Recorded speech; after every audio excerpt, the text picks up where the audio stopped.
नमस्कार। आज के इस वीडियो के माध्यम से हम जानेंगे कि आपकी जन्म कुंडली में मीन राशि में कौन सा ग्रह बैठा है। जन्म कुंडली में आपके लग्न के हिसाब से जिस भी भाव में मीन राशि बन रही है उस भाव में कौन सा ग्रह बैठा है।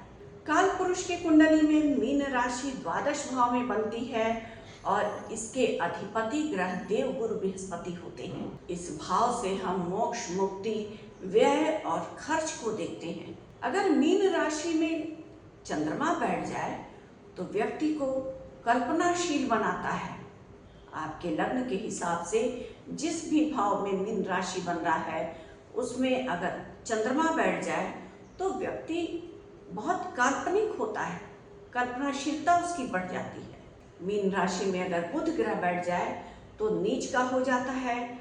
अगर बुध का नीच भंग हो रहा है तो बुध ग्रह भी मीन राशि में बैठ करके अच्छा प्रभाव देने वाला हो जाता है। जन्म कुंडली में शुक्र, शनि और बृहस्पति ग्रह अगर एक साथ हों, मीन राशि में बैठे हों और ऐसे शनि, शुक्र और बृहस्पति ग्रह पर पक्ष बल से मजबूत चंद्रमा की दृष्टि पड़ जाए तो ऐसा व्यक्ति अपने जीवन में बहुत श्रेष्ठ कार्यों को करने वाला होता है। राजा के समान जीवन जीता है और प्रजा का जैसे राजा ध्यान रखता है वैसे ही व्यक्ति अपने जीवन में सामाजिक कार्यों को करके लोगों का ध्यान रखने वाला होता है, बहुत श्रेष्ठ कर्मी होता है। इस राशि का निर्माण पूर्वा भाद्रपद का 1 चरण, उत्तरा का 4 चरण और साथ ही रेवती नक्षत्र का 4 चरण आता है मीन राशि में।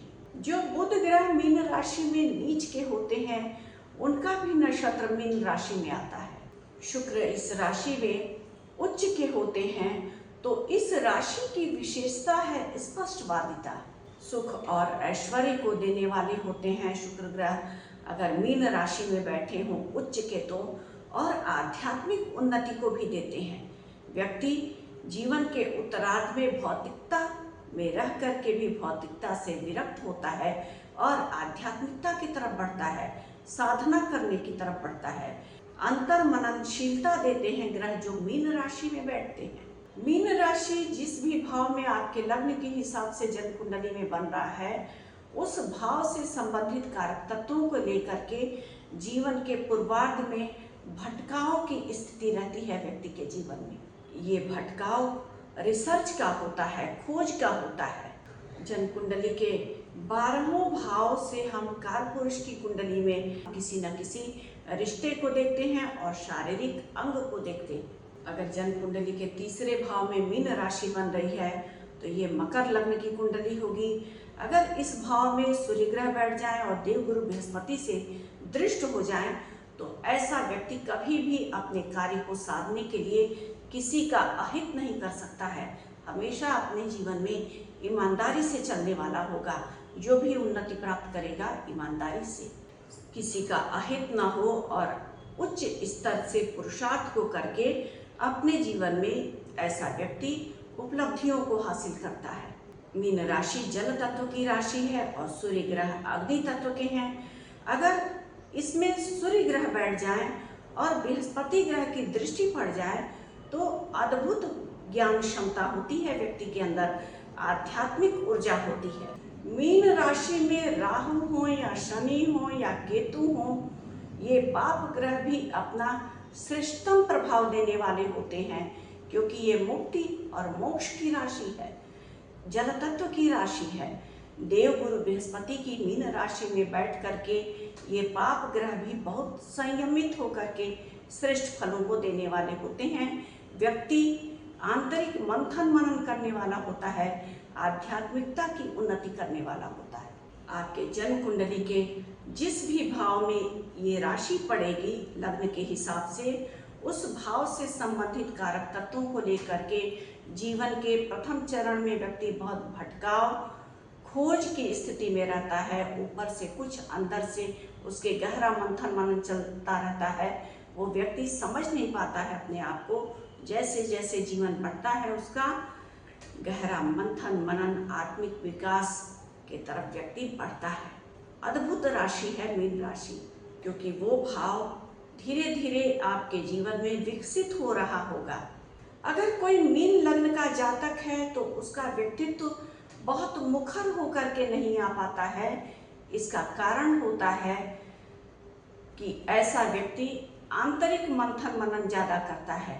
अगर जन्म कुंडली में बुध और चंद्रमा पीड़ित हो जाएं तो अपने ज्ञान की अभिव्यक्ति का क्षमता नहीं होता है ऐसे व्यक्ति के अंदर। द्वि स्वभाव की राशि है मीन राशि।